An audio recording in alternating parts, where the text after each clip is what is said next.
Everybody, welcome. Me trying out. Sorry for the oversleep. I just tried to do too much today. I didn't get enough sleep. But I'll see if I can still get in a few games for you here. And I would like to try out Rakan and Bard with Cosmic Drive. Now, one of the, if not the number one Bard player, certainly one of the number one Bard players has been running this lately. Let me see. Go to Lowalytics. At least in EU West, and he's number one or number two on the ladder. Has been doing Bard with Cosmic Drive. Now, Deadman's is still good. But the Cosmic Drive, I kind of want to try out. The thought process here is it just gives you a ton of playmaking potential because you're going to have a very short cooldown on your ult. This is the EU West guy.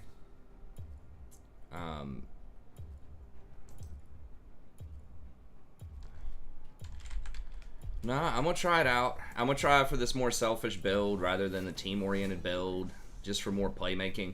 And I don't know if people are doing it on Rakan or not, but you just want, just maximum CDR, basically. This is a very cost-efficient item, and I think a big part behind why he might be doing it is the components are just so nice. The components that Deadman's play kind of suck. Like, it takes a long time to complete that item. Although, I mean, if they pick, like, 3 or 4 AD champions, then, we might have to reconsider. Yes, Bard against the Zed ult might be pretty good.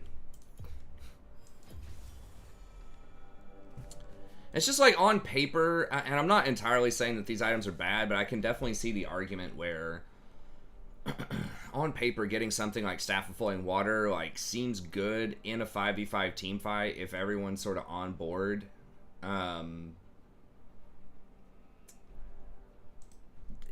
It's on paper it sounds really good.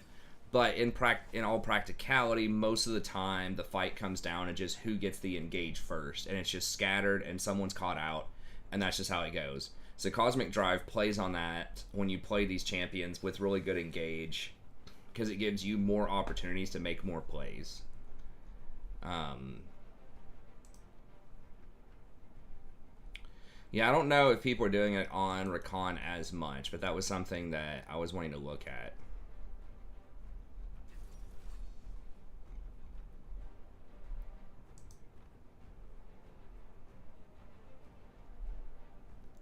I don't think it's as popular on Rakan as it is on Bard, but this guy's not doing it. I mean, a big part of it is Bard can play a little further back and has higher base stats, I think, than Rakan does.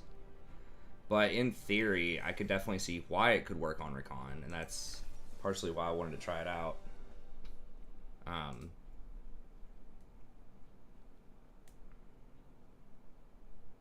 Leona.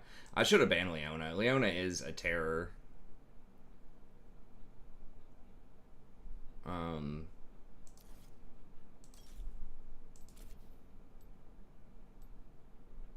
They are literally all AD, though. So I think I'm not going to get to do it this game. I think I'm going to have to go for probably Deadman's. Another option would be Frozen Heart.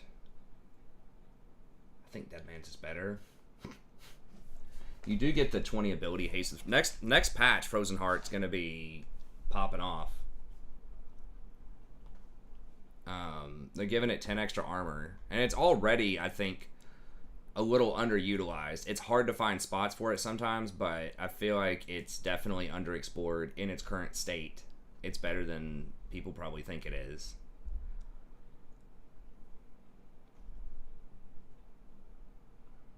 I think with that much, I mean, they're literally all AD, that I'm just trolling if I don't get armor.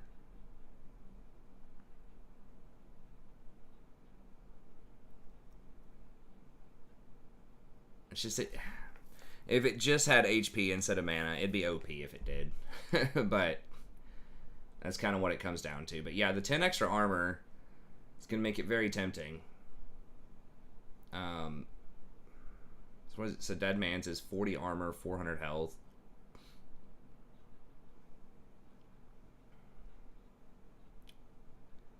This is much cheaper though on the Frozen Heart. It's 400 gold cheaper, which is the equivalent of, I mean, I could buy 1 1/3 cloth armor, so I could get 20 extra armor for that. So effectively that gives this really 110 armor. If we're doing like a cost comparison there. The movement speed's obviously the big attraction there, but here you have attack speed reduction and ability haste. They're giving it 10 extra armor. So they're going to have it baseline 80 armor.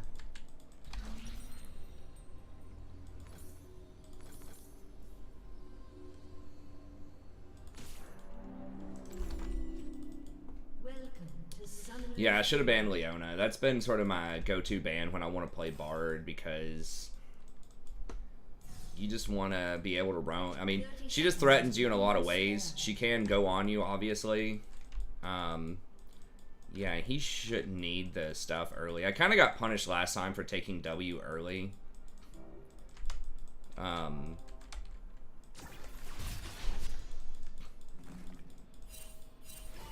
Wait, why? Oh, he's AFK? Bro. Dude. Oh my god. Minions have spawned.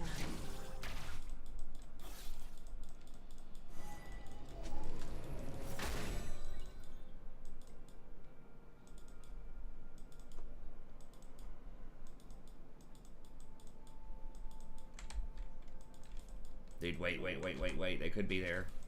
Okay. Alright, they left.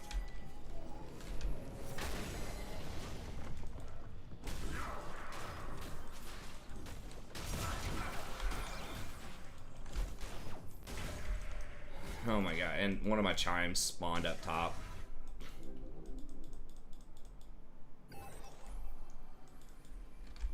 Bog brain. I'm not sure but I think bog was actually accurate. I think sometimes the typos really tell us the truth of the situation. I think he definitely is bog brain.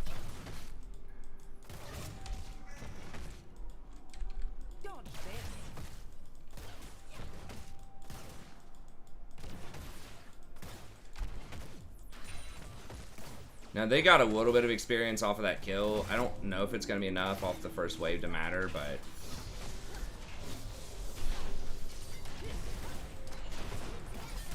really? Oh my god.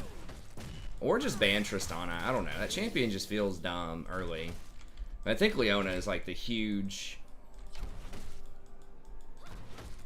problem.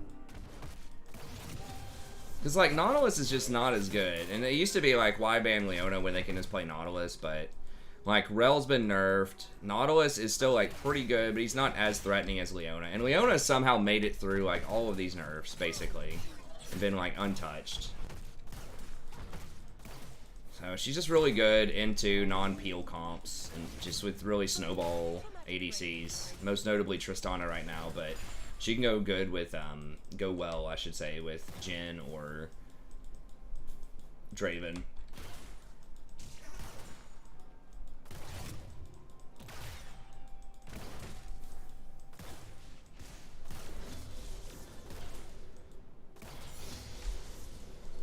Yeah, I mean, I'm pretty good against Leo, but the problem is if I ult someone that she goes on. An ally has been slain. If I ult someone that she goes on, like, sometimes that's not enough to save them. Trist can't buffer my R, though, which is nice. I'm like 99% sure she can't buffer that. Now, if she jumps fast enough, she can deal with it, but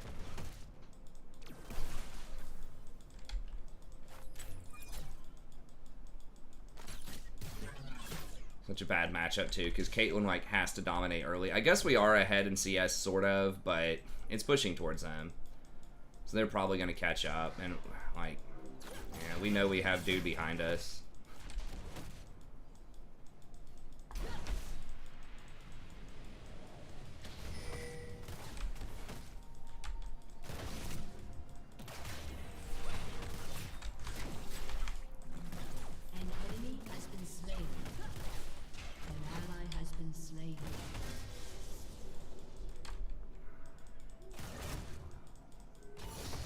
need chimes. I didn't even have the slow. I think I need 5 for the slow. I need to be putting down more things too.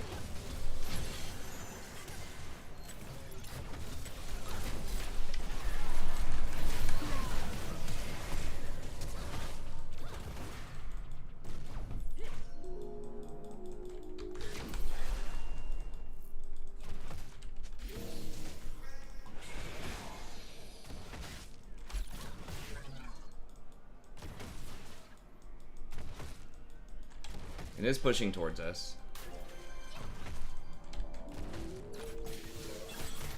Wow, he waited forever for that gank, I think. Oh shit, I messed that up. An ally has been slain.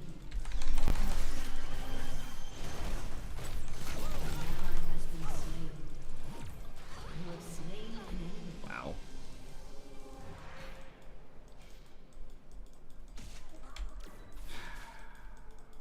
She should have taken it. I think we would have had him. If she just took it, because then I could have stunned her into the wall. If she tried to jump on her, I could have stunned her into the wall. But right there, I didn't have the stun.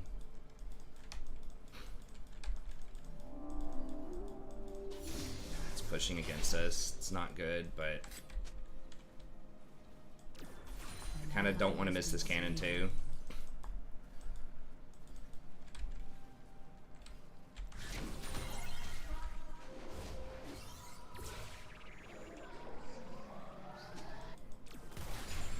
I'm gonna have to push this all the way in, I think.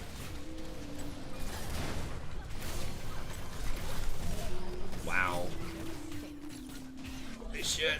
I guess I should have suspected. I was thinking maybe I could stun them off of each other. It just does way too much damage early game.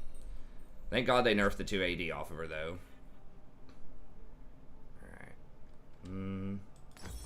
Might be overreacting a little bit there, but I think I gotta go Steel Cat. Like, they're just literally all AD.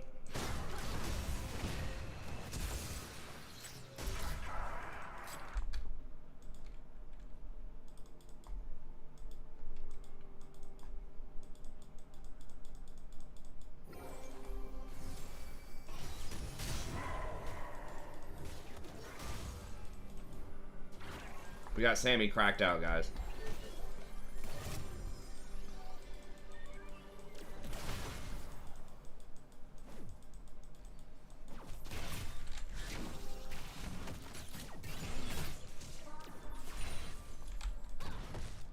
Yo, what's up, Sam?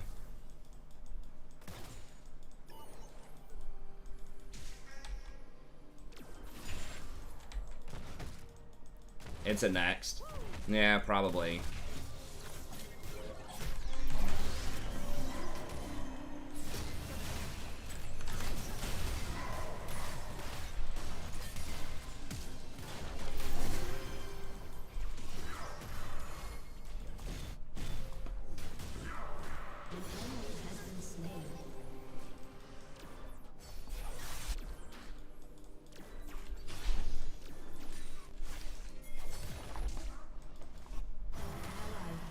Really? Oh,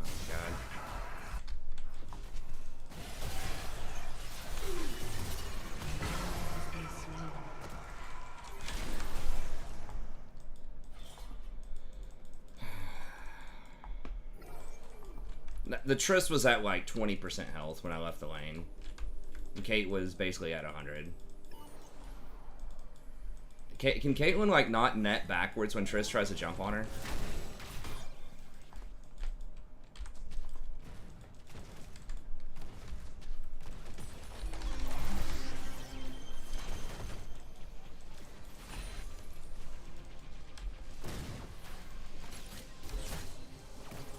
Yeah, we cannot let them get Triss barred. Or Triss, Leona. Something like Jinx Lulu's like really bad too, but like Triss Leona is just absolutely brutal. I mean, we might be able to beat it if I'm like Jinx Janna, if it's a really good Jinx Janna comp, but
What the fuck? She still had it? She had like enough for like 20 mana? Okay, well we got the kill and the assist. How much did that ult do? 200 damage? 220 damage through Ninja Tabby? Really? Holy shit.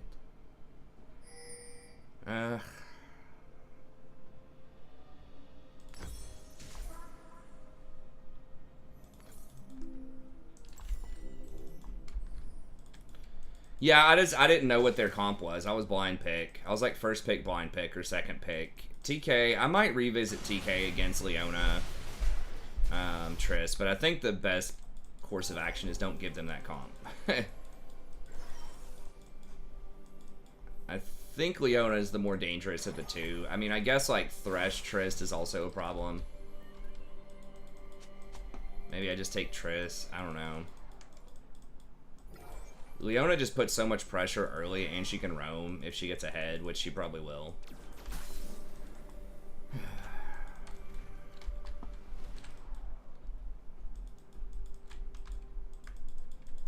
I mean, they're gonna dive me.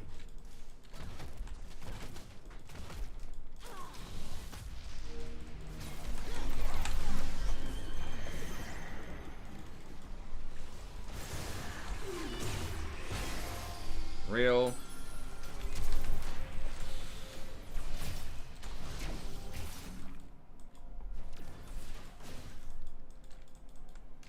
We're gonna get flanked by the Kazakhs.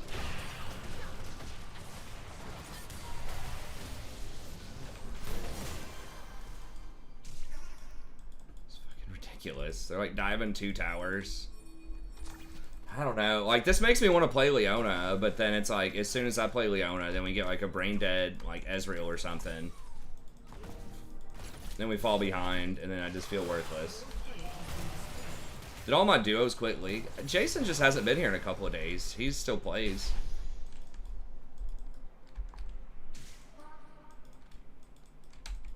I mean, I think Alistar is good into Leona, but Alistar got some pretty brutal nerfs in this patch. Again, though, it wasn't about, like, counterpicking the Leona, because I didn't know they had Leona. It was, like, first pick, blind pick. So you can't really counter her in my situation there, but in general, yes. I mean, I think there are several things that are good in Leona.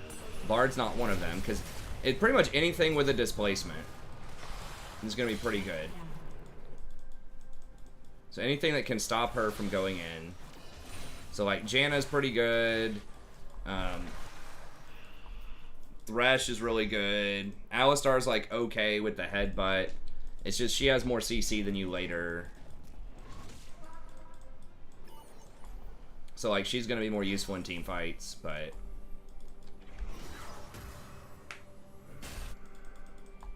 Yeah, I know. Tabbies looks like it doesn't do anything, but, I mean, a lot of times the mentality, like... is when you're getting tabbies, you're already in a bad situation. So the statistics are always a little skewed on tabbies, I think. She's just dead. Oof. Yeah.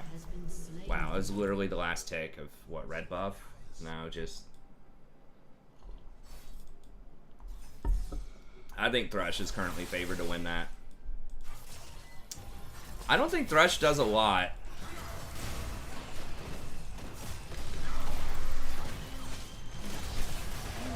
Wow.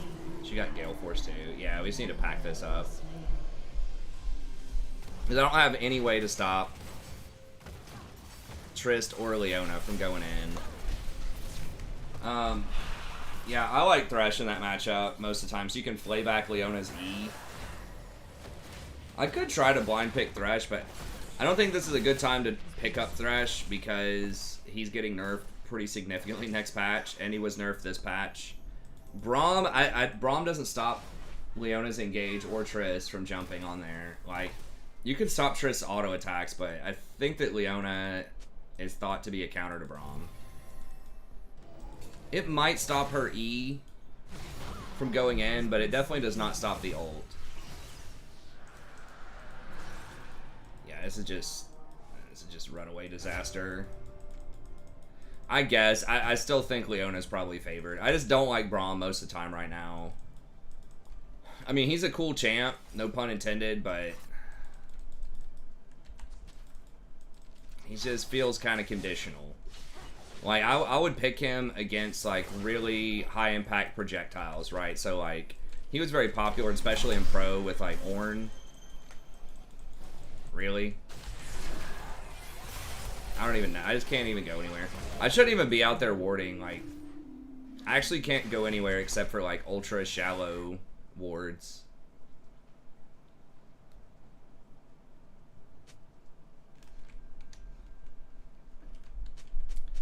I'm probably not going to play Nautilus.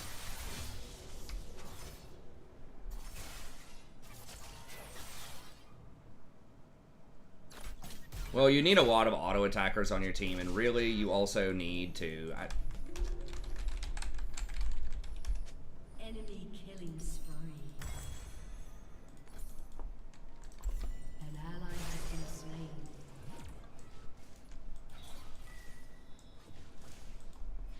Probably the revenue press no. I mean, it doesn't matter. We just got to keep going. If someone says no, you just got to play it out. That's all there is to it. So it's like, I mean, it's not like he's impossible to... He's got like a 50% win rate, so you don't see him ever, but it doesn't mean that he's actually bad all the time. It's just...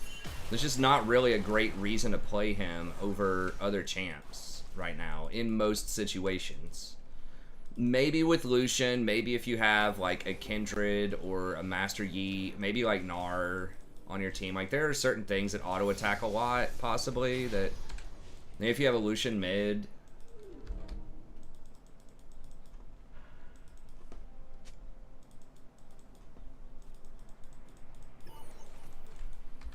Dude, I'm not going to risk getting timed or banned because we don't want to wait 3 minutes.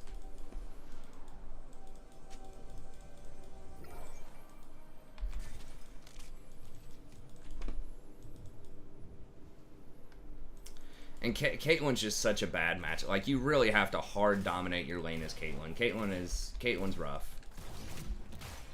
Isn't Thresh Leona's counter? Yes, I think that's the classic, one of the classic counters.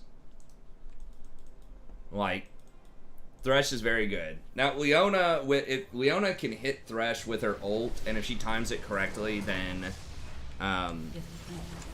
you know, you can blow up the Thresh. So it is a skill matchup, but I think in general, Thresh is favored. Morgana is a hard counter. Tahm Kench is a hard counter. Like, those two are extremely good against her, but they're very niche, and they're pretty bad into other stuff in the meta right now. So that would be, you know, if you're, like, 4th or 5th pick, play those. But, I mean, we can look and see. She's only got a 51% win rate, so it's not that she wins all the time. It's just, when she wins, a lot of times, it's very snowbally. Like, it just feels like no one can stop her when she gets ahead.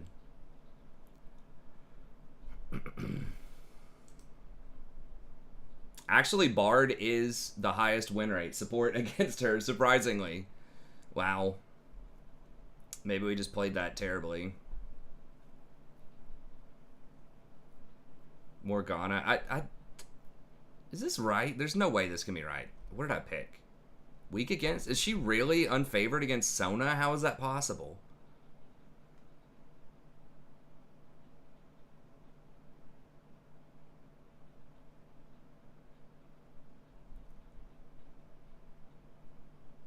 Tarek's pretty good against her.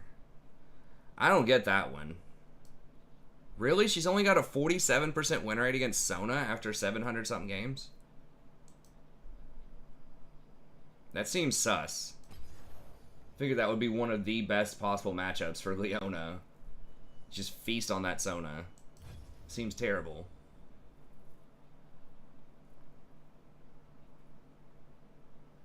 Which champs do I think are over the line?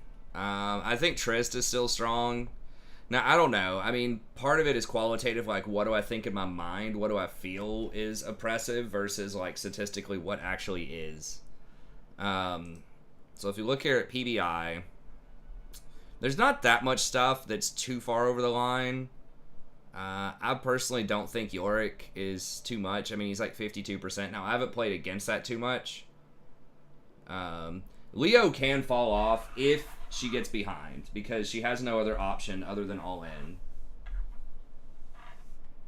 Yeah, I mean, I guess Sona can just not die, but it feels like something I would not want to play. I would rather be on the Leona side of that matchup. Hecarim's pretty strong still. Jinx is a little on the strong side. But Jinx has, like, pronounced weaknesses, too. Like, she doesn't have any mobility, really. So if you have divers that can get on her, you can deal with her. It's just... the hyperscaling is pretty rough. I would say Hecarim's still a little on the strong side. Trist feels strong, although her win rate's not that high. It's just the snowball potential is really high.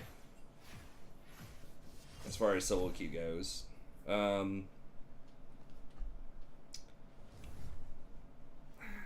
I mean, statistically, Thresh is strong because he's one of the highest picked rate champions. He's really high skill cap, which means people should screw him up a lot, which means he should not have a high win rate, but yet he does. So that seems to me like he's on the strong side. But I hate seeing Thresh nerfed. He is getting nerfed. Spoiler alert, he is getting nerfed next patch. They're adding 2 more seconds to his E, but which is his flay. But I think the game's in a pretty decent balance. Like, I wouldn't nerf that many things right now. There are some, like, I would just buff. I would prefer to buff weaker stuff.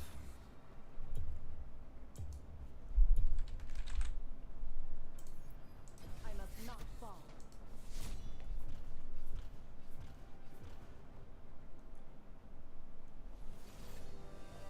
I mean, one big problem with Braum, too, is if you're already opting into, you want 5v5, like, fights, like, clean team fights, like, why are you not just playing, like, an enchanter like Lulu or something? Like, that's kind of like, if you're wanting the team fight, if you're not really looking for picks or rotations as much, you know, if you're talking about Tarek, Braum, Tom, stuff like that, most of the time I'd rather just play an enchanter, but...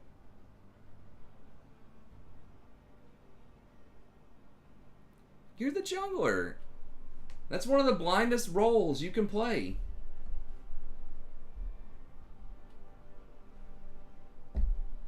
Jungler is one of the safest blind picks.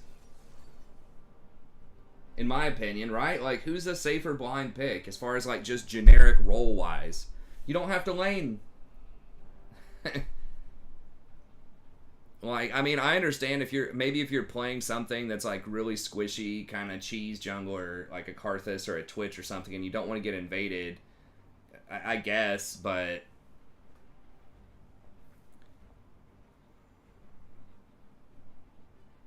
Braum can roam better than most enchanters? I don't know. I'm not a big proponent of Braum in solo queue, but... that's the eternal struggle, Sammy. Don't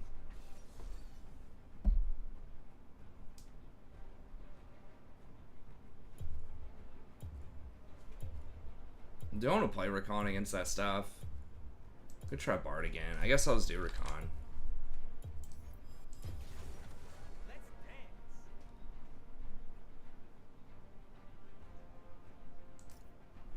This mouse feels kind of junk. I need to, like, replace this mouse. It feels like it sticks a lot, and I mean, it is like a $13 mouse that I've been using for basically competitive gaming semi. I mean, this is like a mouse you'd play Farmville with. I know Farmville's I think. Can you play Farmville on PC? Is Farmville even a thing, or have people moved on to a different, like, time sync microtransaction game? What's the time sync microtransaction game du jour right now? What are all the cool kids playing? What are all the cool grandmas playing?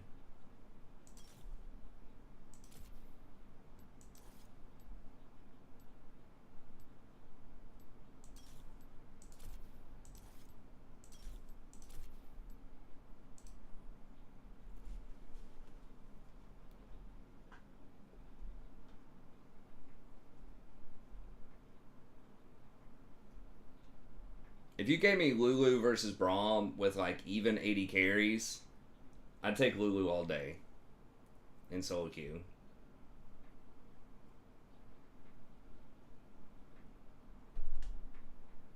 Like Lulu Twitch versus Jinx Braum. Or flip it. Braum Twitch versus Jinx Lulu.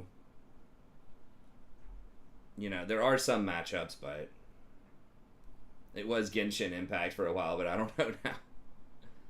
I didn't realize that was kind of a micro sort of game.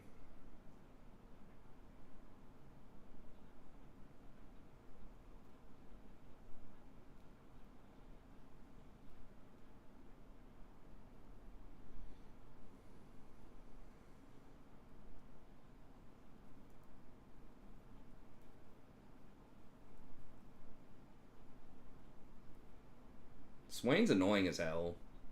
Just by the way.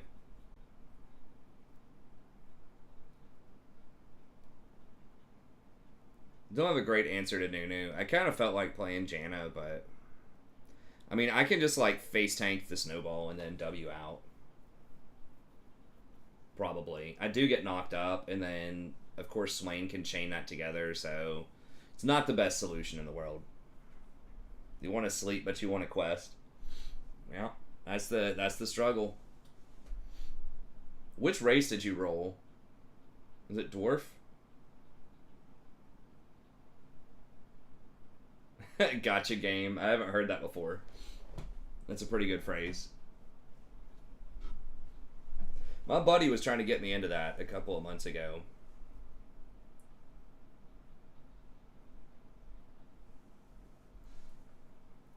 Braum's probably pretty good against Thresh. I could see that.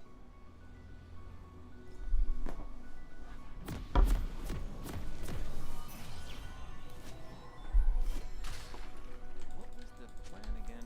Oh yeah, destroy Hope. Bring the second coming of Their ADC's a challenger Smurf. I mean, if that's true, it doesn't matter how careful we are. We're gonna get annihilated. Welcome to Summoner's Rift. Got that gun specialization. Living the dream. The dream. 30 seconds until minions spawn. Is he really?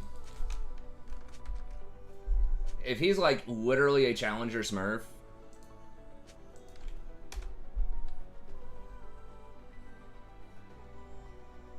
No, he's not.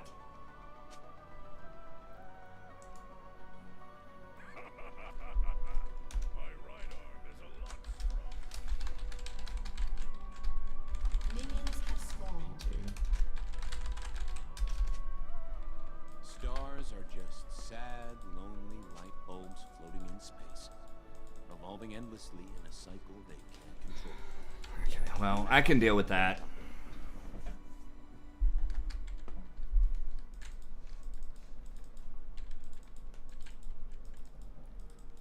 A challenger Smurf who's like going hard. Ooh, Riku, let's destroy everything they hold dear and then laugh in their faces.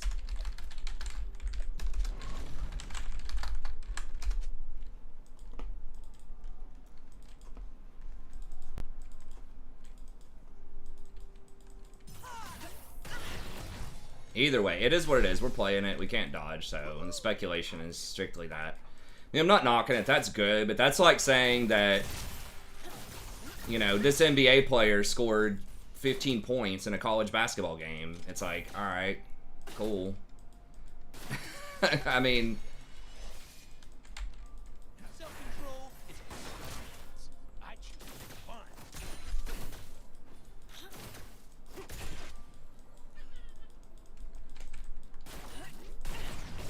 it's like Tom Brady threw for 2 touchdowns in this college game.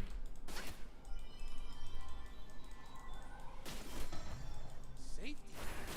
It's good, man, but like the real challengers, like hard, like the unranked to diamond shit is like 70% plus through platinum. It slows down a little bit when they get into diamond, but yeah,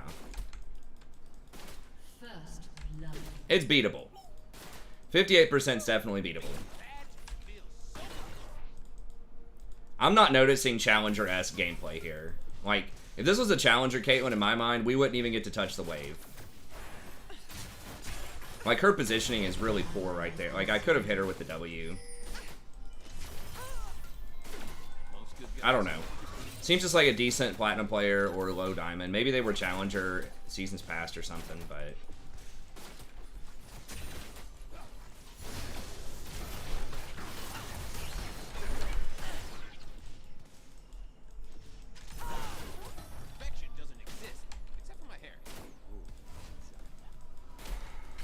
Another... Well, I guess they have the Caitlyn this time, but... An enemy has been slain. We're just getting out pressured kind of every lane, but I'm not playing like a high pressure support either, so... I'm not saying he's bad, it's just... I've played against really high level people before. Like, I've played against, Lemon Nation, who was like, you know, a pro player at one point, and you can definitely tell, like, it feels like they're on a completely different level. I've even played against, oh shit, what's his name? Wings of Death, I think, before. Actually, he wasn't really that good. I think it was Heisendong that really took over that game. But one, like, semi-pro, I guess. And then Heisendong is a challenger. Anyways, when you play against those kind of people, it's like a completely different experience. The Elimination one is the one I remember the most, because I just got completely dumpstered without even, like, dealing with kills. He was support Lulu, and it was just, I just got so locked out of the vision, I couldn't even get any wards on the map. He was just everywhere at the right time. He knew what I wanted to do 10 minutes before I did it. And he had the answer. It was like completely different level of pressure and decision making. An ally has been slain.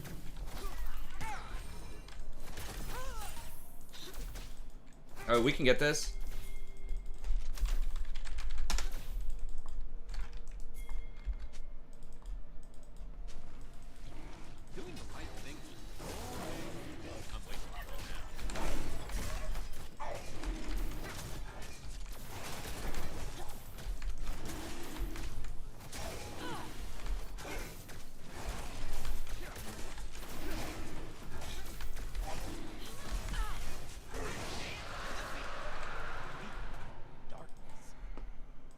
Yeah, exactly. They're just not pressuring enough. They might be low diamond, but they're not challenger. Like I said, we wouldn't be able to really touch this wave if they were challenger. Like, challengers, every single inch, every single auto attack, they're gonna pressure you. You get nothing for free.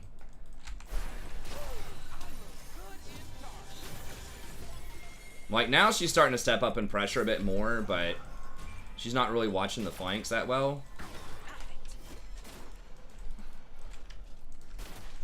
That's too early.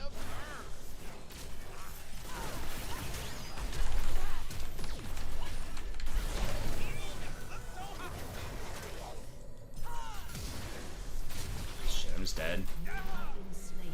Silas, don't go into this. Silas, don't go into this.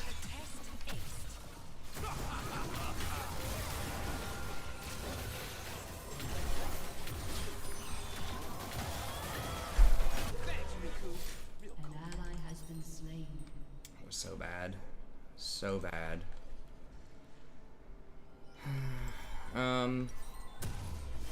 I guess we can decide later. Warwick ran in way too early. Like, I told him I didn't have W. We should have just let, like, after she flashes the W, we just leave.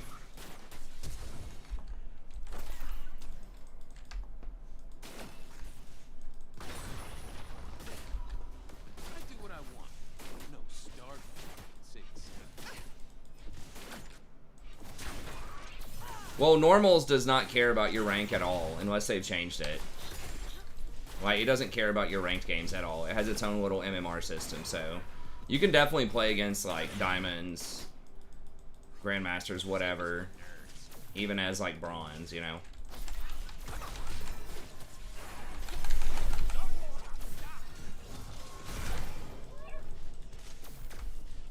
Damn, they're both 6. It's rough.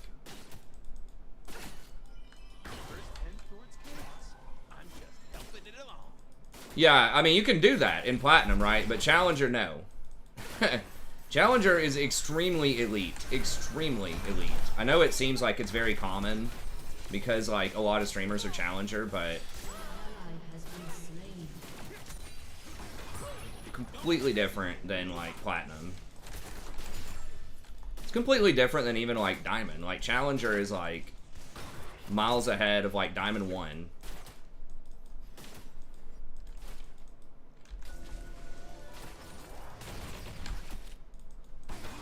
And then, like, Diamond 2-ish is completely different from, like, Platinum 1. Like, it gets, like, the curve, like, of skill that it takes to move further and further up is just, starts to get astronomical.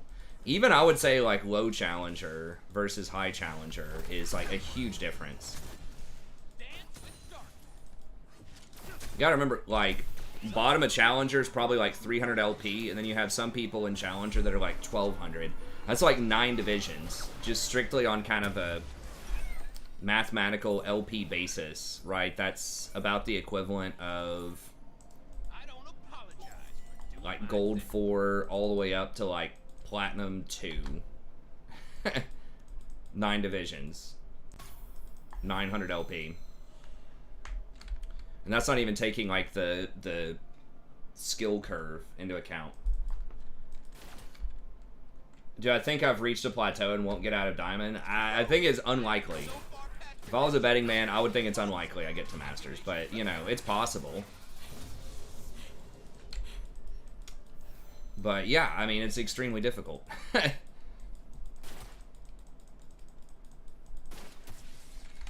I'm okay with that if I never get to Masters. I mean, it'd be cool, but... Living the dream. I mean, I'll settle with getting back to D4 first. I gotta do that first before we start thinking about Masters. And just one step at a time.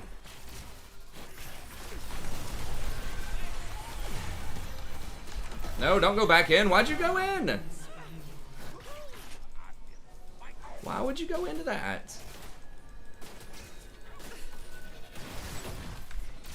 Dude, we're just getting the most bonehead. But, I mean, we gotta find a way to win. I mean...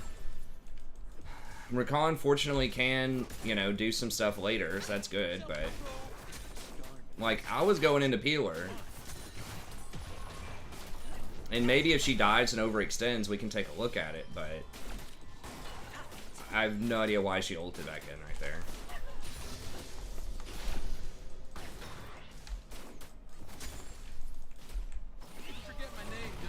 What? Hey, what's up, BC? It kind of depends on what your problems are, like what's holding you back. So it's hard for me to make like really generic advice. I do have several videos about it, but in general, I think being honest with yourself is probably the biggest thing. Like honestly, just trying to have an improvement mentality.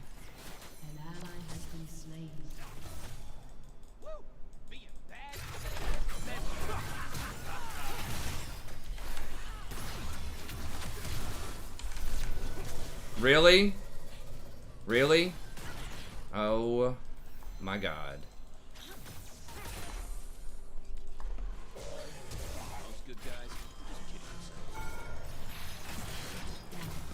Holy shit, I didn't realize I was ahead of the wave. Dude, if I die right here, I'm gonna be real sad.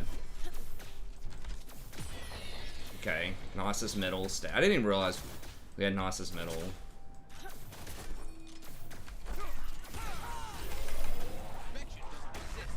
Dude, I was gonna lose my shit if I died right there.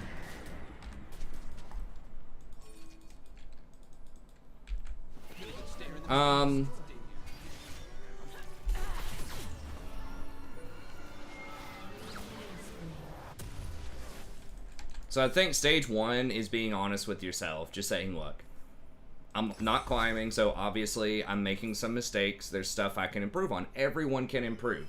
So I think having the mentality that, like, seeking improvement is weakness, you gotta get rid of that. Because I feel like, and this is really a Western thing, I feel like much more than an Eastern thing, and this is a huge reason. It's a major contributor to why I think places like Korea and China do better, is because they just have a better mentality of improvement. You got to put your ego aside and say, you know what? I'm not climbing, so there has to be stuff I could do better.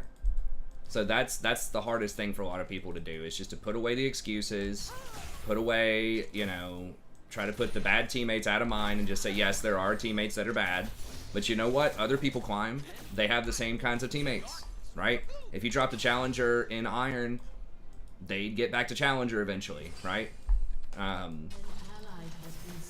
Doesn't matter where you drop them, they'd find their way back to the top. And there's a reason for that. It's because there are certain things that are better choices, better gameplay than other things. And so you just have to try to figure out what those are and figure out how to climb. So number one is just having the winning mentality. Fuck. And then number two is just doing some research and trying to figure out what it is that you need to do to win, and then do it.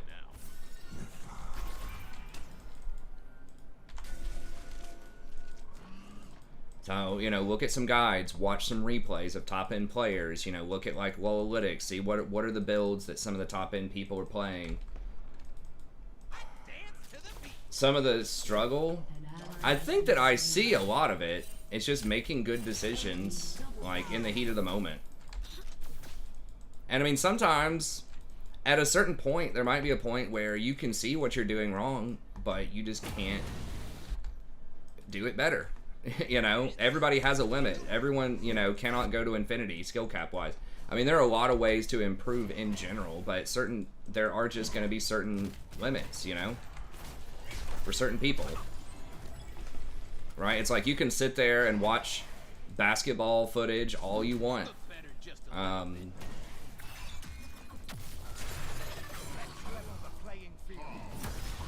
And you can be like, you have a really good theoretical understanding of basketball and all this stuff, you know, but if you are, you know, 5'7" and you only run X speed, right? You know, if you're just not big enough, tall enough, strong enough, then you're just not going to be able to get an NBA, you know? Like, yes, there are exceptions. You get your Moxie Bogues and stuff like that, but it's very rare. So just understanding also sometimes there are limits, right? I mean, if you want to climb, that's great, but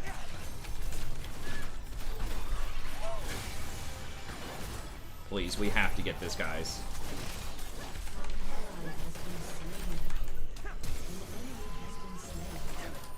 I thought that was Caitlyn. Or I thought that was our ADC there for a little bit. But I mean, so my biggest things are, I think, just not paying attention to stuff like in the moment. I think if I sat down and watched replays of things, you know, I probably could find the correct answer, but just making bad decisions, you know, like right there, I just was talking a lot to the stream, not paying attention. I thought it was our ADC that had rotated in, and it was their ADC.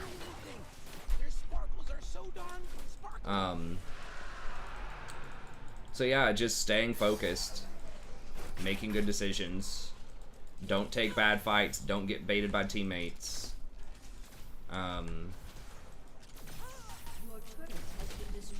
You know, look for good opportunities. Just being proactive. I have a lot of stuff on the channel that, you know, I give advice on these things, and a lot of the stuff is stuff that I can work on too. I mean, a lot of those skills are stuff that you never fully master. Like, you're never going to be perfect at finding every great fight and never ever getting baited by teammates, and that type of stuff. It's always going to be a thing you can work on.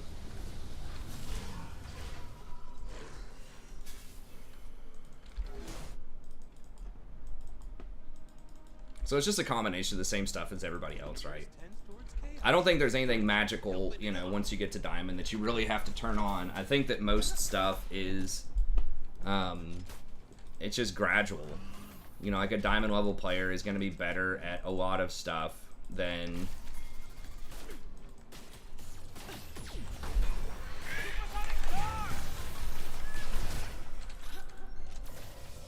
God, really?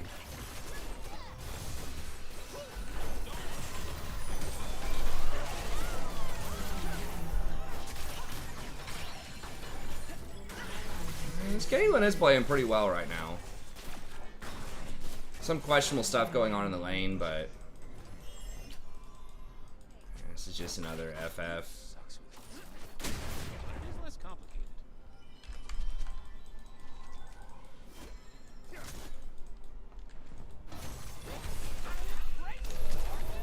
I'm gonna die anyways.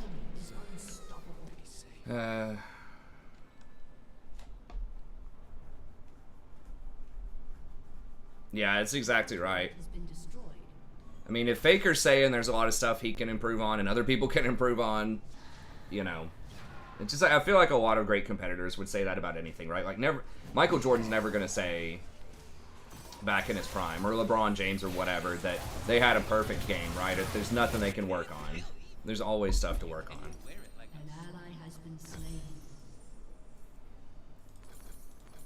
Just trying to figure out what that is, but I think, you know, a big thing for me is just not paying enough attention. The wind of the seventh moon. Ooh, and it swishes. She's making good plays now in lane. Some of her positioning was not the best, but she has made some really good mechanical plays here. Like, she's dodged my W several times. I would pretty much never play with locked camera. I don't apologize. Or try to find a way to move away from that, because you're just missing too many details, I think.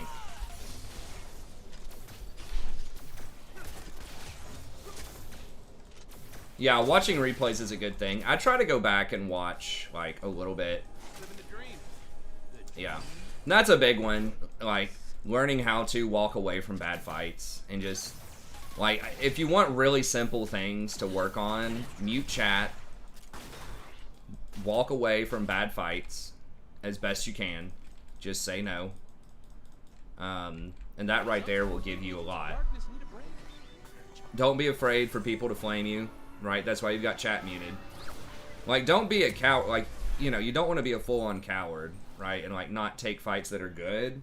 But I think the vast majority of fights that people take in solo queue are bad. You should not be taking 50-50 fights in general. You definitely shouldn't be taking anything lower than that. But I would say, like, don't take the 50-50 fights. Like, take fights where you're heavily favored, where you have numbers advantage, or where you're getting the first action on them, where you have vision advantage. A lot of pro players, you know, and high-level players are not going to take, like, ARAM 50-50s, right? They're going to be patient and look for their spots and find something that's better.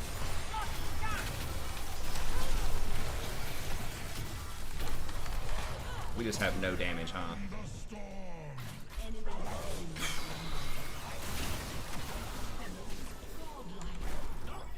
let's back it up and go next, I guess. Yeah, I don't use the F keys that much. I mean, I just kind of look at the mini map, but in theory, you could use the F keys more. Yeah.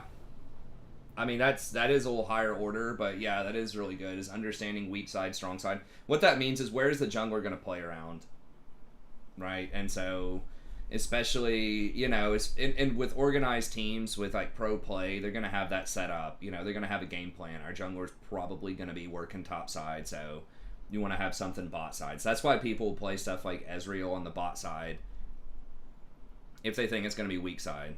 So weak side usually just means that either your jungler is not going to be down there a lot, or their jungler is going to be stronger and they're going to be down there a lot.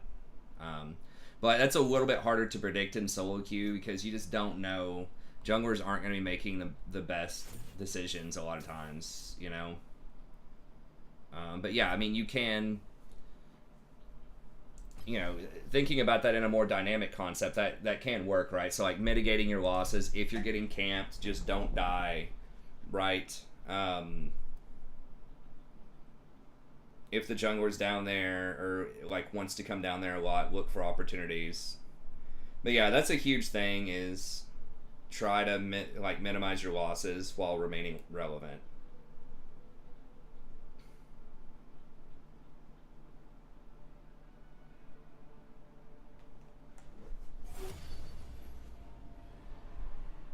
Well, I guess we're getting some fast games. That's good. Since we got a late start.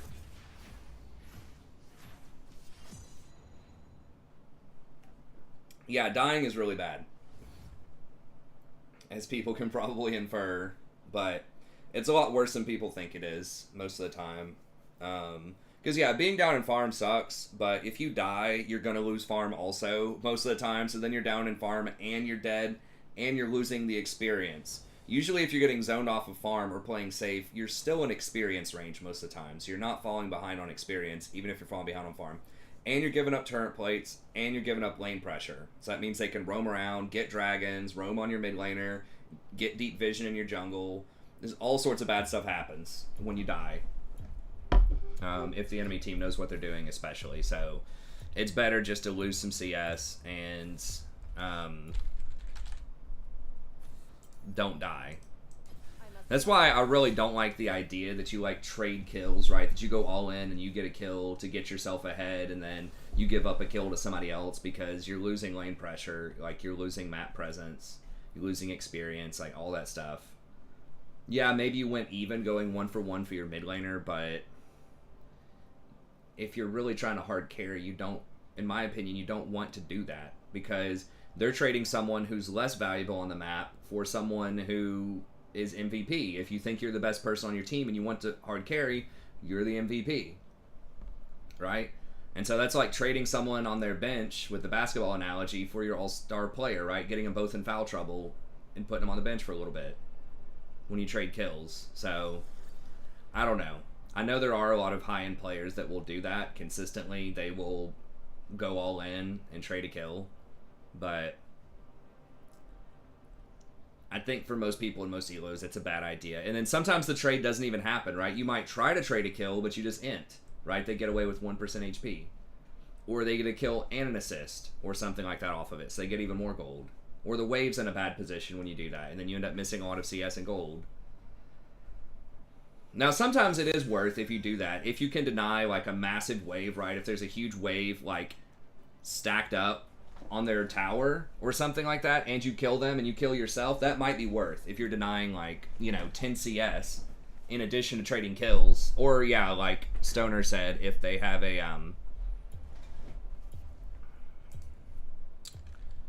so we'll go with Bard here. If they have a big shutdown or something. I mean, if you're a champion that can snowball really hard with it like Zed, it's not like it's always a bad idea. I just think that people think it's a good idea too much, where I feel like it's more situational. I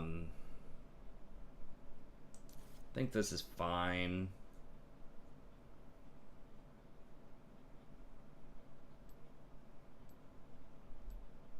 It's not that much CC I can prevent. I think I'll just go with Overgrowth here.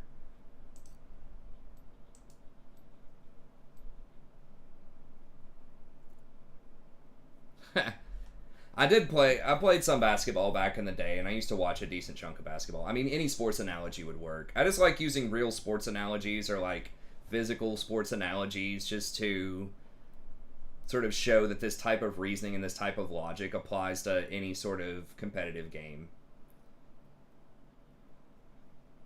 A lot of these kind of concepts do. They apply to other things, too.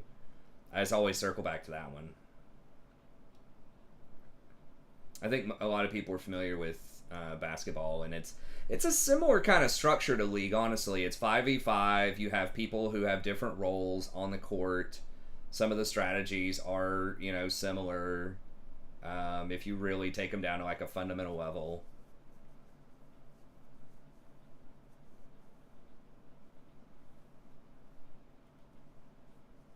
Whether you're going to go for a team fight or, like, an isolation, you know, a split push, basically. Isolate one-on-one.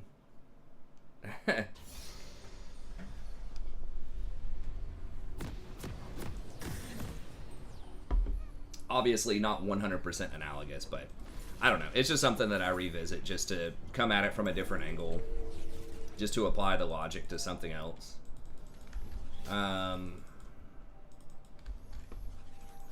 Especially when Drake is up and jungler's top. Yeah, I mean, that's another thing is, like, you have to shot call. Even if you're not naturally, you don't really, like, see yourself as a leader, or you don't like to be proactive, maybe you're kind of shy or something, and that's fine, but, like, if you really want to climb in League, like, you need it helps. I'll say it helps a lot if you can shot call. Tell people where they need to be and what they need to be doing, ideally in advance. Like I did that last game, right? Like we lost the game, but I still saw that their bot took a greedy back timing. We were able to get priority in the lane. Warwick was already next to the dragon. Their jungler just killed our top laner, so I said, hey, let's go get dragon, and we did it. He wasn't going to do it. He was walking in the jungle. But we went over and we got dragon. Yeah, we lost the game, but that helped a little bit. So yeah, just taking advantage of those opportunities. So that's another huge thing that I always talk about in my guides is just looking for opportunities, being proactive, always looking for something you can do to improve your percentage. You don't just want to like coast, right? You don't just want to be vibing, as people might say, right? You want to be proactive. You want to be looking for things you can do. I forgot to scout this game. I meant to, but Bard and Ezreal kind of work well together. In theory, I should be able to roam and like he should like not die. We'll see if that actually happens. Then if I hit a Bard ult, that should be an Ezreal follow-up most of the time. Now Sivir's kind of annoying, so I gotta be careful, but I can hit Nami whenever with the ult, or I should be able to.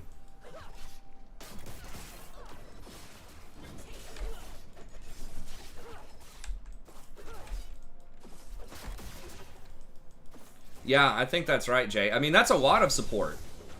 Not just Yuumi. I mean, Yuumi is kind of an extreme example, right? Because it's really hard to roam and to do those proactive plays. You can be proactive in your shot calling, you know?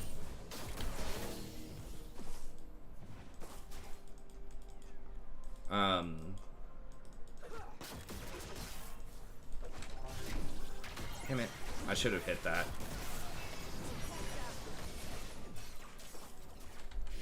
That's a good play by the Ezreal. It would have been nice if I just hit the Q. He's looking for it. It's good.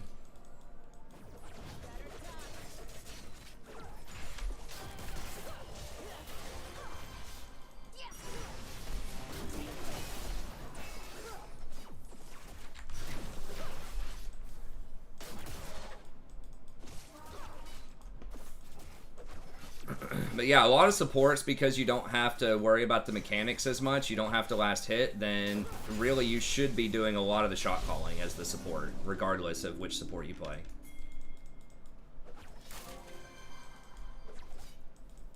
First blood.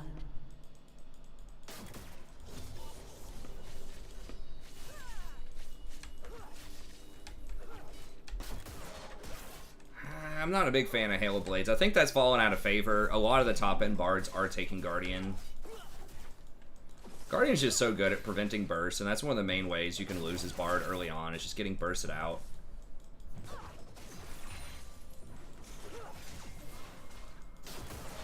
I think she can technically spell shield my meeps in order to get mana back. I'm not sure if she knows that, though.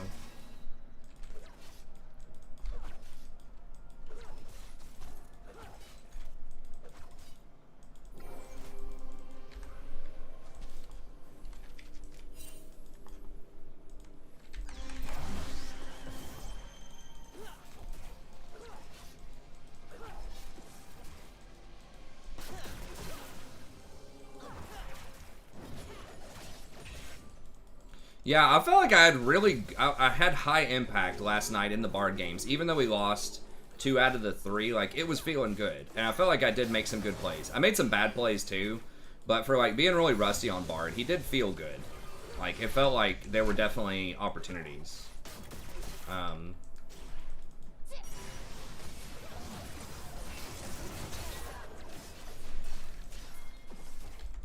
is he? He's in the middle of this camp.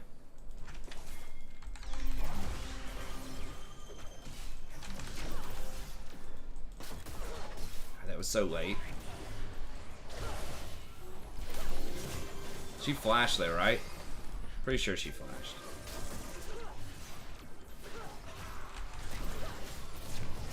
Damn, I missed the Q. That was really bad.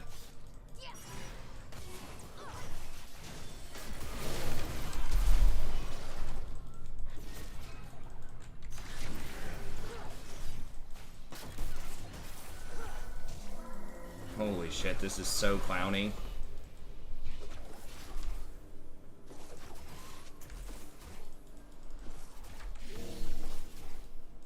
God, I missed so many things there. The Nami did a good job juking a couple of them, but I definitely should have hit some of those.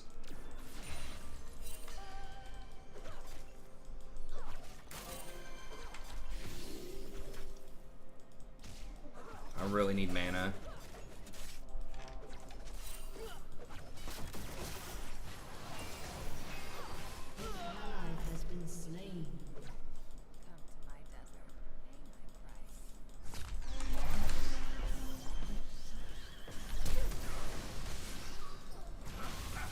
Real.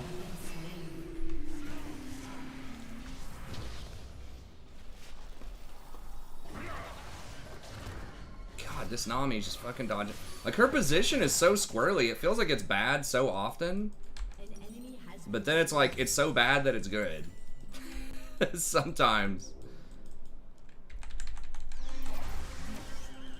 I'm not even sure if I got any extra time off of that, but... Well, I'm not even gonna say anything.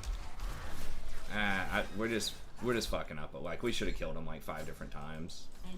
Mostly me. Ezreal's doing all right. I mean, he's down a lot of CS. That's bad, but I've definitely missed like 5 Qs or something so far. It's not a great game, but we do have some opportunities we can maybe get back in.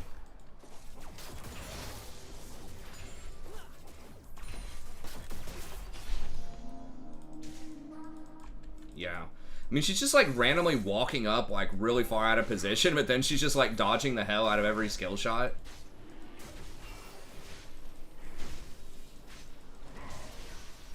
Are we not?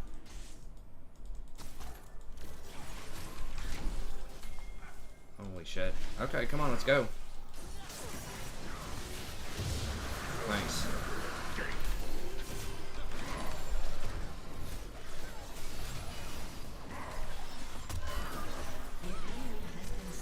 Okay, good.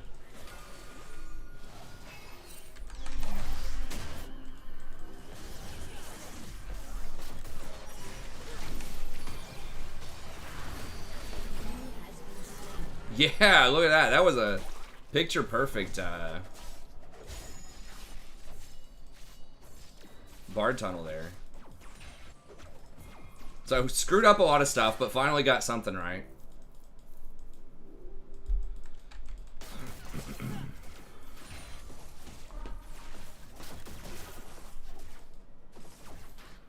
Bard is one of the highest skill cap supports. Like, you have so many opportunities, but there's very, very little that's guaranteed. If you screw up, you know, virtually nothing's guaranteed with him, so...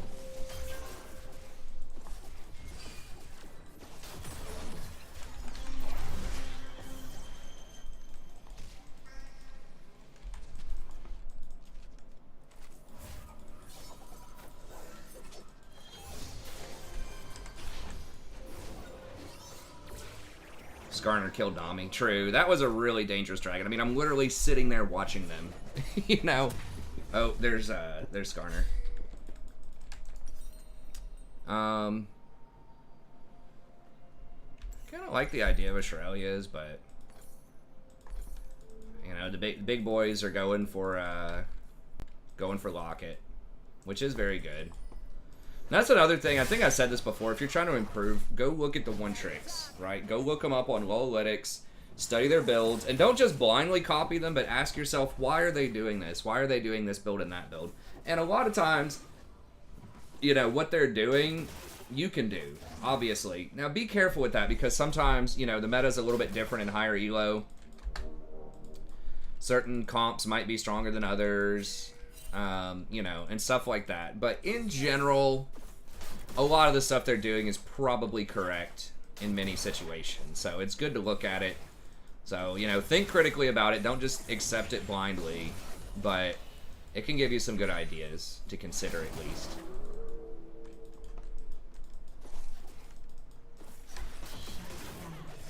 I do really like Mobies on Bard, but...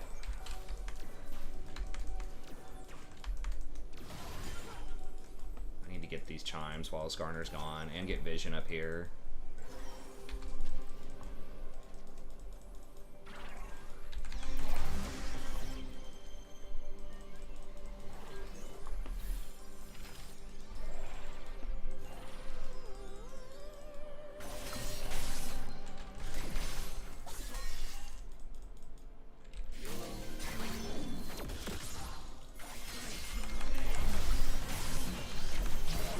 Real. Vhagar doesn't have cage or what? Like, the fuck? Okay. I thought Vhagar was gonna have my back and cage him. Okay, well that was too far, I guess. Without my E being up when I first went over there, that was too aggressive.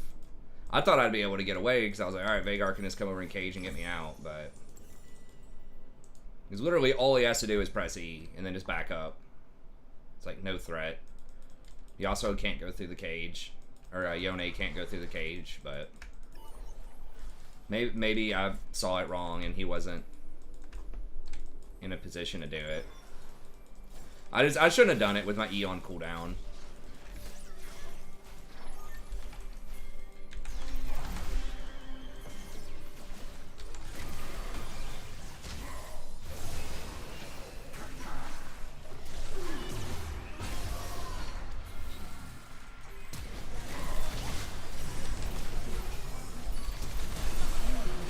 Okay, they're all dead though, right?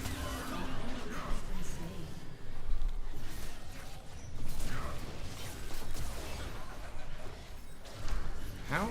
Okay, is Vhagar TPing in? Where are these cages? What's going on?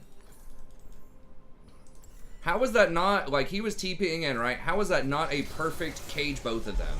Was his cage on cooldown when he TP'd in? He skilled it up, he just used it. Was that not the perfect cage setup?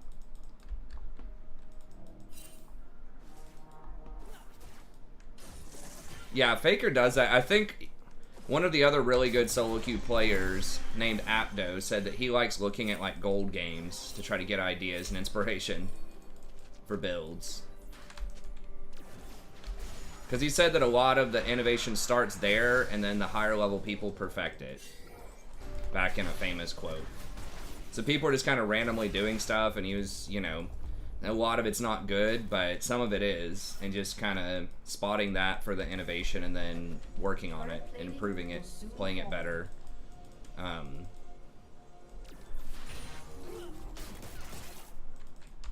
Jeez, okay, maybe that was a bad play. I thought that, I don't know, I'm being too ambitious. I thought for sure that dude was going to come over. It was so obvious that Nami was out of position and easily killable, but Viego wanted Krugs first.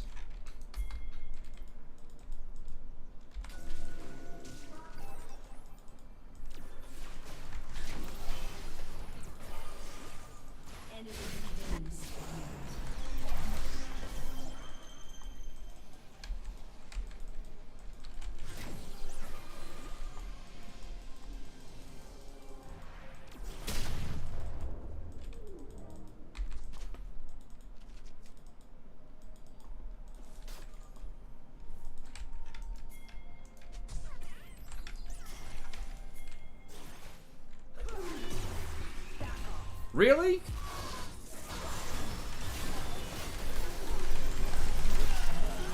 Wow.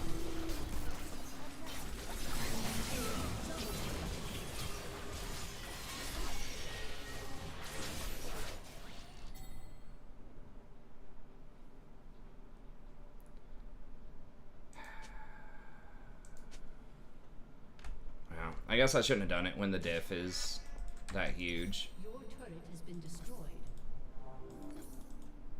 An ally has been slain. I mean, if he would have ulted like right when I did that, Sivir used her spell shield on the ult, so she would not have been able to shield his ult, but it was still probably a bad idea.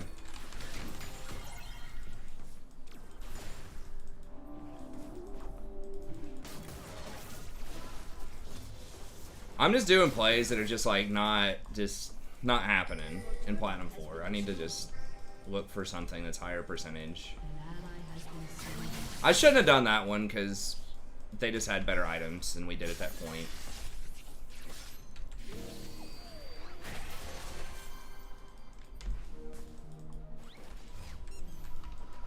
The other ones I'm not sure about. I mean, yeah, maybe, but...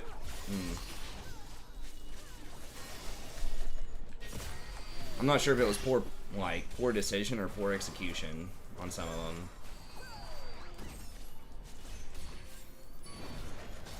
That's an important how did that not hit her without her spell shielding?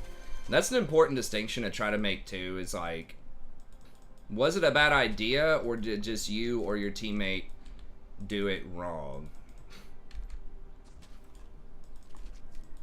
Is he really pinging cloth armor? Alright, I gotta mute all. Bard, why the hell are you building Locket? Who the hell builds Locket on Bard?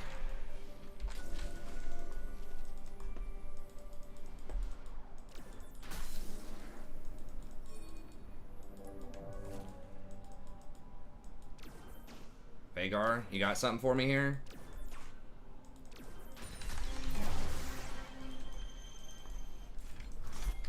Alright, can we do anything? No, Viegar's still on the fucking Krugs. Ah, it's so infuriating when this Nami's so far out of position clearing these pinks, and I just can't kill her because it's like the third time in a row that Viegar is just like vibing, clearing the Krugs instead of rotating for the play.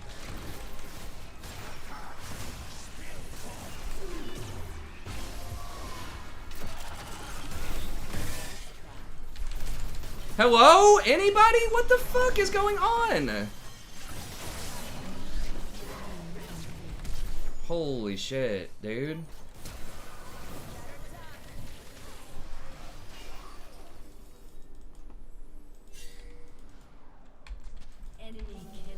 I mean, this is just diffed.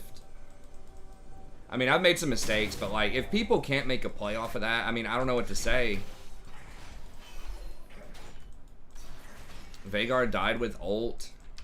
No cage. Did Ezreal ult them when they were, you know, CC'd for like 5 seconds?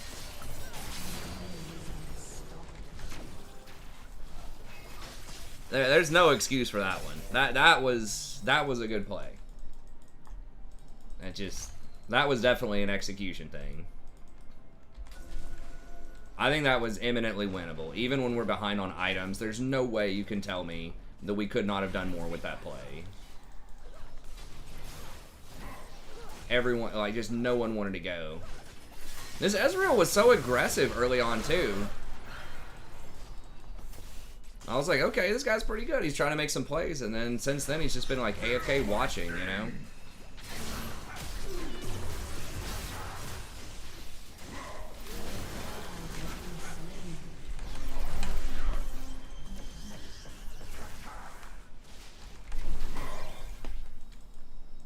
Vagar, you got a cage? What is going on, cage? That's in range. You put the cage right here, it'll clip them right there. Oh my god. I guess I should have done my research. I don't know, this is rough. This is real rough. It's just like very, very basic shit. Just like, use your cage. Just press the button. Even if you miss, just try.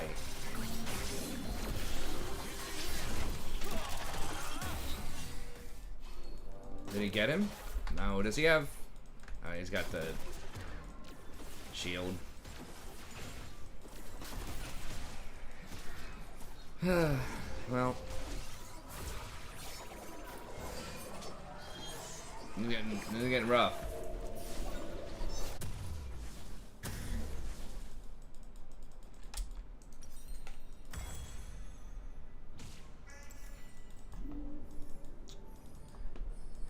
Usually I don't give up, man, but this is so, like, just the fundamental stuff is so bad. And everyone's already so tilted.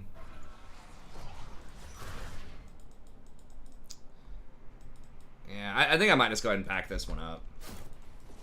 It feels early. It feels a bit early. I'll do one more. Maybe they wake up. Maybe he grabs some coffee and wakes up. Because it feels like we should be able to do something, but it's just like... The Vagar in particular is just so unfamiliar with that character is what I have to assume, that he's first timing the champ or something, or he's really high, or I don't know what's happening. Maybe he's talking a lot. Something's going on there, but if he fixes whatever's going on, like, I feel like it is winnable, you know?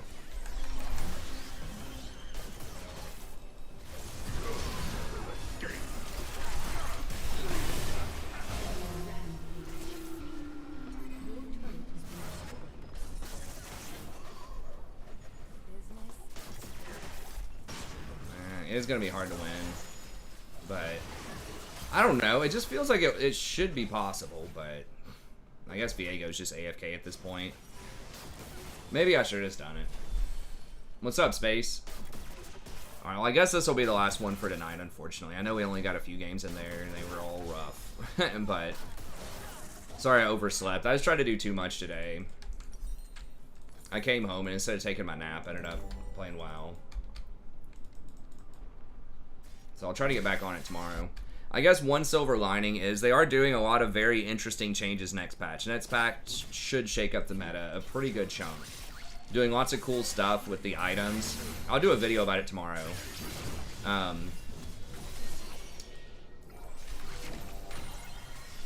They're doing lots of cool stuff with the support items, so that's fun. And then they're, you know, balancing out a lot of champs that are problematic. They're buffing a lot of weird junglers. Diana. Who else? Like, they did some weird shit with Rumble. Like, they're doing a lot of experimental stuff on the next patch, so if all of that goes through, and Mark Yetter seems like he tweeted like most of it's going through, so we'll see. But I like it. I like the bold shakeups to the meta. I think it's probably going to be very good for enchanters. Shit. I should have waited on him to do his little jump. I forgot the cooldown on that so low.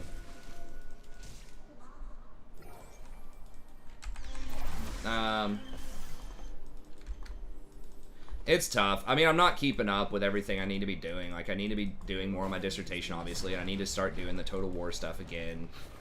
It is hard to cover all of it, but I am kind of just power leveling in WoW. Once I get closer to 60, I can probably chill a little bit with it, but...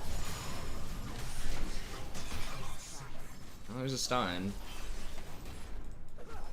Doesn't matter. If he grabs me, I'm dead. Everyone's just literally sitting here watching.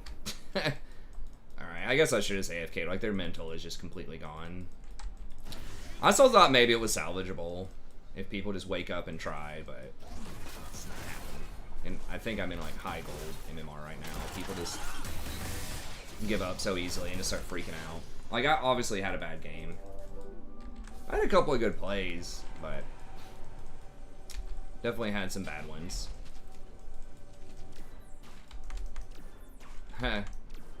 Too much League. It's not enough League, honestly. I need to play at least 5 games a day, I think. That'd be nice to where I could get to that.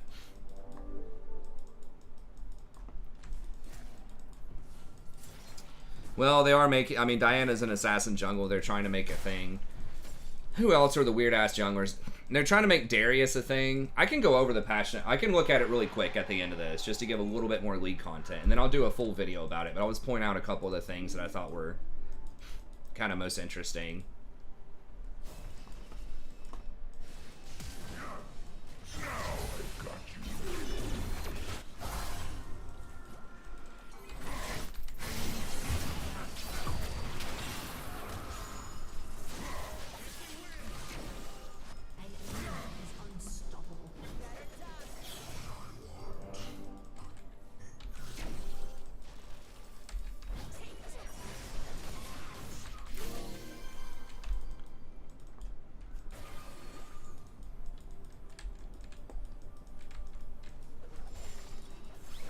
I mean, maybe Rumble in the jungle. I didn't think about that, but maybe those changes. I think they're really trying to get Rumble in the top lane to be more of a bruiser mage. Or like a fighter, I guess. So he didn't get any extra tankiness, but he got a lot of extra offense. Morgana, yeah, I've seen that some. It's kind of weird in my opinion, but I mean, it could work. I don't give Morgana enough credit. I'm a bit of a Morgana hater, I guess. It's just one of those champs where it just feels like she shouldn't be able to work because, you know, people should be able to outplay all of her stuff, but it just doesn't happen most of the time.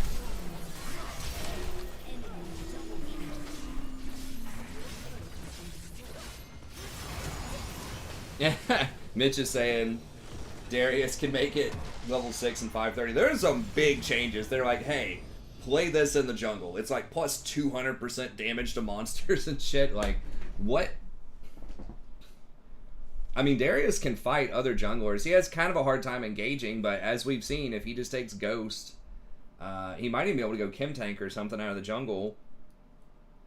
I don't know. Chilling Smite, obviously very good on him. So, he is kind of immobile, but, I mean, if he rolls up in your lane and you're out of position, you're dead, especially if his Ghost is up. So, be interesting to see. I'm not sure if I want to see it, but it'll be interesting. Who freaked out the lead? Maybe Garen? Garen didn't say anything. He just got stomped quietly, and he was still trying, I think. Plus 500% against monsters. Alright.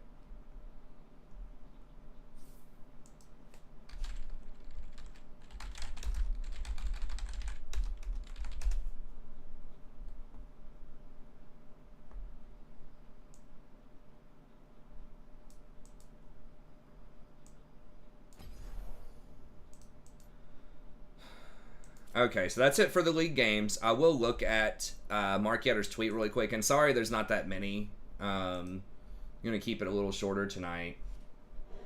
I do have to get up and take care of some stuff in the morning, but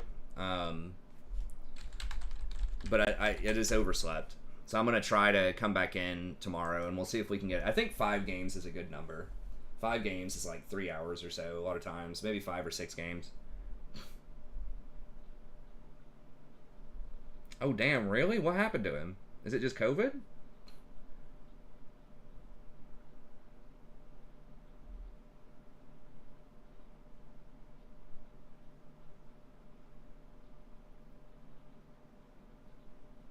Oh, heart attack. Damn, that's rough. I remember DMX. Didn't he become like a preacher or something?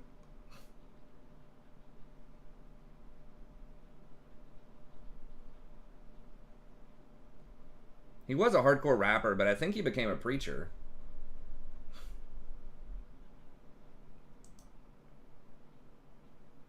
Okay. Oh,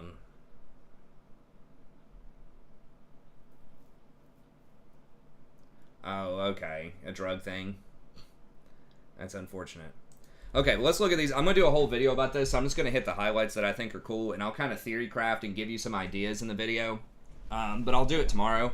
But they've got a lot of interesting changes. So, Titanic Hydra nerf. Okay, it's going to hurt a couple of champs that get that top. Very, very few champions get that. So, I'm not entirely sure why they feel like that needs to be nerfed. Like, who gets that? Is Gnar getting that or something? Like, why, if you want to hit those types of champions, why not Stridebreaker? Stridebreaker feels like the biggest offender top lane. If you're looking for nerfing those types of champs, Stridebreaker feels like that's the one you'd hit. But I don't think they're too problematic in solo queue. And honestly, I'm not even sure who gets Titanic Hydra, so whatever. Ionian Boots, 50 more gold. This is kind of a big deal. So they didn't make it the full 100 gold. But this is definitely something to pause and think about a little bit. I mean, gold on Boots is a big deal. Like, when it moves around 100 gold, it can completely move Boots in and out of the meta. So 50 is an interesting choice. I think most people will probably still get Ionians. I think they're still good on most enchanters. Enchanters are getting some other, what I think are probably buffs, so maybe that's a fair assessment. But they're probably trying to take it mostly off of solo laners. Frozen Heart getting extra 10 armor, that's a big deal. I mean, that's 200 extra gold worth of value on an item that's already, I believe, more than 100% efficient, not including its passives. It's just its stat allocation is weird. It just gives so much mana, and most champs just don't need that much mana this day and age. It's like a Season 1 item. But that'll certainly make it a bit more interesting. To be, like, you can't really change much else about it, or it would be OP. So, like, if you change the mana into health, it'd be OP. So I don't know. It's in a weird spot where it's an armor item that doesn't have health on it, and there aren't that many other items like that. Are there any? They changed Thornmail to where it has health on it now. It might be the only. I mean, I guess you've got stuff like Zanya's, but it's very rare to have an item that's clearly targeted towards tanks that does not have health on it. There are some. I think Gargoyle Stoneplate has a lot of magic resist and armor, and people don't get it either for similar reasons now. But anyways, okay, good buff. Moonstone Renewer, so it has less healing, especially in the early game. So it's, instead of 50 to 100 base, it's 60. So it did ramp up the heal by up to 50% of just the Moonstone heal the longer you're in combat. So that was giving you an extra, 50 healing every time it ticked, which I believe it ticks every 2 seconds. So, that's pretty good. That's 50 extra heal every 2 seconds. But now, every second you're in combat increases your healing and shielding power by 4% so you can get up to 20% plus healing and shielding if you stay in combat. And that's huge because that affects everything, not just Moonstone, like all of your healing. So, like with someone like Soraka or Sona, or just these things are just cranking out huge amounts of healing, that's massive in team fights. So it's gonna have less of kind of that poke, just burst, or just like chip healing, I guess, but in longer sustained fights, if you're running a champion that has a lot of plus healing and shielding, especially if you combine this with Redemption, because remember that 20% plus healing and shielding also affects Redemption's, active heal, and Redemption adds an additional 20% plus healing and shielding. So if you just go Revitalize plus Redemption plus Moonstone, then you've got 45% minimum plus healing and shielding. And if the target is low on health, below 40%, you get an extra 10% off of Revitalize also. So that's effectively 55%. The extra 10% stacks multiplicatively with the other plus healing and shielding. But it's pretty close to basically a little bit more than 55% plus healing and shielding off of 2 items and a rune. 2 cheap items and a rune, right? It's like 4,400 gold for that. And both of them have health. Both of them have 20% CDR on them as well, I think. Redemption has 10% ability haste on it. But, I mean, you could get to 50% ability haste, or 50 ability haste as well, right? If you go Ionians plus, blah, blah, blah, blah, blah. That could be good. And then, now the Mythic passive is your Starlight's Grace heals for an extra 10 for each Mythic passive, which includes your gold generating item. And in theory, you can get what is it called? The book, the spell book or whatever, the stacking spell book. They cost like 1,600 gold, and that counts as a Mythic. So you can get that on it, and you can get just your gold item, and once you get Redemption, that's triple. So then that would get you up pretty close to where it was originally. It'll be at 90 heal instead of 100. And you're not getting the 50% extra, but that extra 20% healing and shielding does affect Moonstone Renewer. So best support for Jinx, in my opinion, is probably Lulu. Janna's pretty good too, but I think Lulu. Shirelia's Battle Song no longer has an active that gives you movement speed and empowers damage, but instead, whenever you empower or protect allies, so you heal them or just target them in any way, I guess, it grants your allies. Now, empowering, that could be like a Braum Hop or something, in theory, I think. Maybe. Gives both of you 25% movement speed, but I've heard it has a cooldown, so I haven't seen the exact thing on this. Yeah, I think Moonstone's a real big deal. Moonstone plus Redemption on a champion that heals a lot is going to be a pretty big game. So like Soraka, Yumi, you're going to have a good time on those champs. Okay. Thank you for helping. Yeah, sorry I didn't answer fast enough. I was reading. Another interesting one here is Staff of Flowing Water. Instead of giving you 15% movement speed and 20 to 40 ability power for 3 seconds, it's now giving you and your ally 20 ability haste. So this is more situational. I think that everyone could kind of agree Staff of Flowing Water was a little too strong.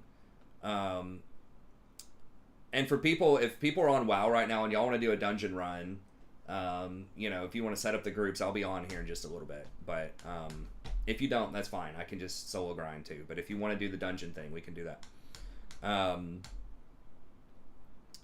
But that's gonna be good on like AP champs, obviously. Even something like Ezreal or Lucian would probably like that, but it's gonna be more situational because most AD carries would prefer the movement speed over the ability haste. But if you can set this up on a champion that has a really good ult, then this could work. So like I'm thinking if you shield to an ally first and then use the Rakan R plus W, you'd get the ability haste on your ultimate, so the cooldown would go down by a ton, and then you just keep the ability haste for the rest of the fight, basically. Because it doesn't say it doesn't affect ult. It just straight up gives you ability haste. So I think it's really good on Rakan, because that's a very common pattern for Rakan, is to R, shield to an ally, and then go in. I'd say at least half of the engages are like that, and so it's not too contrived to try that out. Okay, it's fine, Dave. Whatever you want to do. I'm just throwing that out there, timing wise. But yeah, it's going to be more situational. Okay, and then Hextech Rocket Belt. I'm not really sure what they're doing here. So they're giving it 6 flat pen, but they're taking down the health. I'm not. Oh, that's item adjustment, so it's not just all supports. Chemtech Putrefier is basically getting 5 AP, already a good item. Now that it's getting 100 extra gold. So I think enchanters are really like popping off this patch with the Moonstone and the Putrefier, and you know, having some other situational options with Shireliads and Staff of Flowing Water.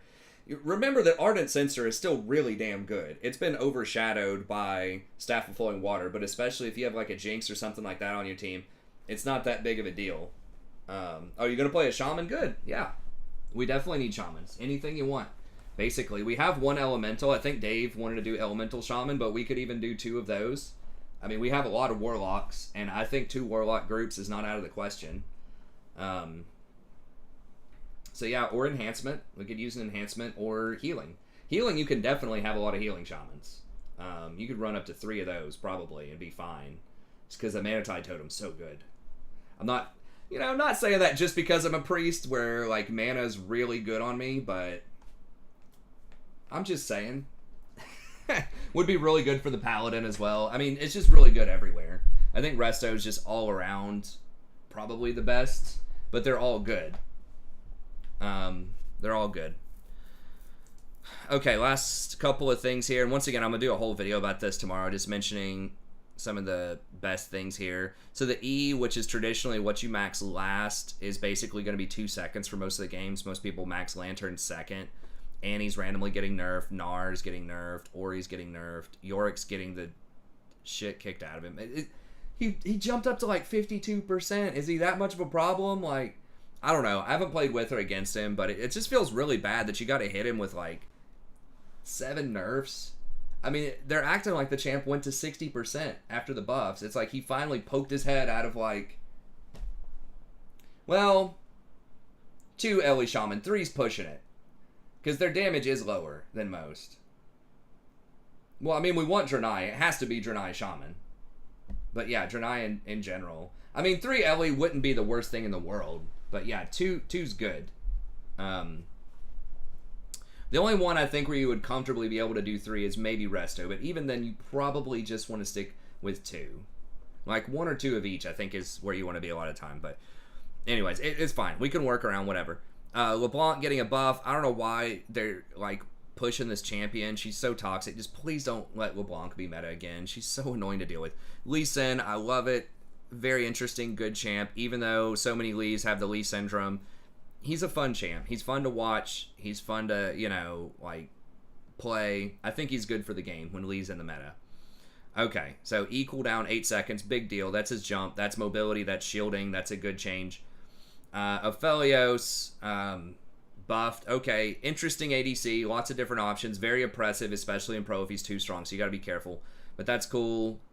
Zac, a little bit more damage, a little bit more clear. Okay, sure. Cassiopeia, that's a big buff because that's what she maxes first. And if you just think of it percentage-wise, that's 16% less mana at max ranks. That's a big deal. Vladimir, Q cooldown by 1 second at max rank. That's actually a pretty big deal. His Q is like really, really important for his kit. So having that is massive. Just once again, think about percentages. That's 25% lower base cooldown on the Q. Big deal. Rammus, okay, I guess they're doing the Rammus thing. I haven't read the thread, but that should be interesting. And these are sort of the weird changes. These are the experimental changes for the most part, right? They've got Dr. Mundo. His passive healing is going to 2.5% of his max HP, so a lot of extra healing. Does less damage to minions. 100 base going up to 500. The Q hit cost, you refund 100% of the Q cost if you hit him with it. So cleavers all day. So you know that means support Mundo. Joking, I think. I don't know. We'll have to do the math on it. And then the bonus AD is going down. So the AD Mundo is going down, but kind of the poke Mundo with Q is going up a little bit. Okay. Rumble, this is one of the weirdest ones. So his magic resist is going down 4, so they want him to be worse in the mid lane. Magic resist per level is going down. So loses his defense, but his passive bonus magic damage, this is when he's overheated, is going to 10 to 50, so a lot less base early on. So he's going to be worse against squishies, but it's 6% of the target's maximum health per auto, which is pretty strong. And then while you're overheated, you also gain 50% attack speed. So you're attacking fast as hell with this 6% max health, and you get a lot of extra attack speed. So are they wanting you to go like Nashor's Tooth or something, maybe? I don't know. I mean, Nashor's Tooth might legit be an okay item if you want to go in. I'll have to do the math on it and say, I don't know. It's really weird. I mean, you can go Zhonya's on him. Usually he doesn't want to do that, but he does have a shield, and now he's going to do a lot of damage. That's weird. Not a melee player, range DPS or healing. Melee DPS and tanking, not so much. It's fine. I mean, we can make it work. LA Shamans are 3rd or 4th in DPS in Sunwell? Really? I don't know about that, man. Who are they beating? I mean, we can go into that later. They're not beating Warlocks. Probably not beating Mages. Arcane Mages. Maybe. Doubtful. And at that point, depending on the gearing of, like, even the Rogues and the Warriors might be doing more damage. At least on certain fights. I'm not sure. I mean, they can probably do more than, like, the other hybrids. Enhancement, Shadow, stuff like that. But I don't see them beating... They're not beating Hunters. So, I don't know. But I mean, they do bring a lot of utility. And then you have reduces the target's magic resist by 10% for 4 seconds. So stacks additively. So if you hit 2 harpoons, that's 20% magic resist reduction. And then if you're in the danger zone, so if you have 50 to 100 rage, it goes to 15%. So it's 30% stacking for 4 seconds. So that's a lot of resist shred. So he gets a hell of a lot more damage. Because, like, you get silenced when you hit 6, but if you, like, double harpoon somebody to shred that resistance and then just flamethrower and run at them, your flamethrower keeps going even when you're overheated, and you can auto attack while the flamethrower is going and they're shredded. That's going to be just, like, an immense amount of damage.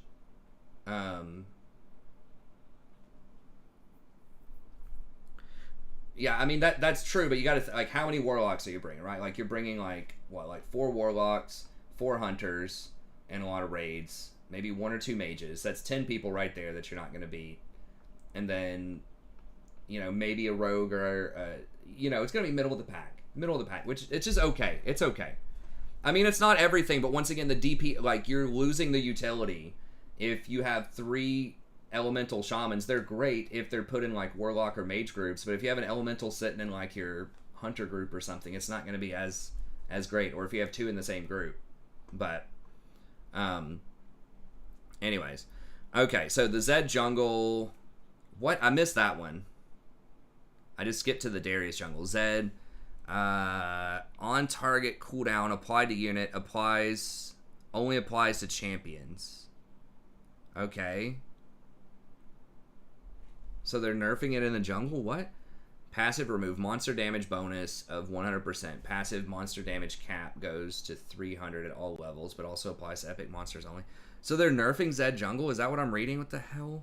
I don't know. Probably doesn't matter. Darius Jungle going to 300% passive monster bonus damage is huge. Mordekaiser Jungle capped at 180 against monsters is pretty good. Basic attacks and abilities grant stacks and refresh damage on all monsters. Okay, so probably pretty good there. Morgana W bonus damage is going up a little bit. Okay. And then Diana passive damage is going from 150 to 300% against monsters. That's very good. And you're getting some extra, quite a bit of extra attack speed early. So the most interesting of those, I think, is probably the Darius, although I could be wrong about that. I don't know. Last time I thought some of those weird jungle changes they made were going to be impactful, and it just didn't matter with the Gnar and stuff like that, Darius. So we'll see. We'll see how it goes. Maybe. But anyways, I'll do a whole video about it tomorrow with a little bit more detail and not as much chat commentary in there if you just want the pure league video. But anyways, that's going to be it. Thank you very much. Sorry it was a bit of a shorter stream. I will try to, once again, see if I can start working in some daily videos about patch notes and thinking about some of these weird builds and maybe how to work through them. But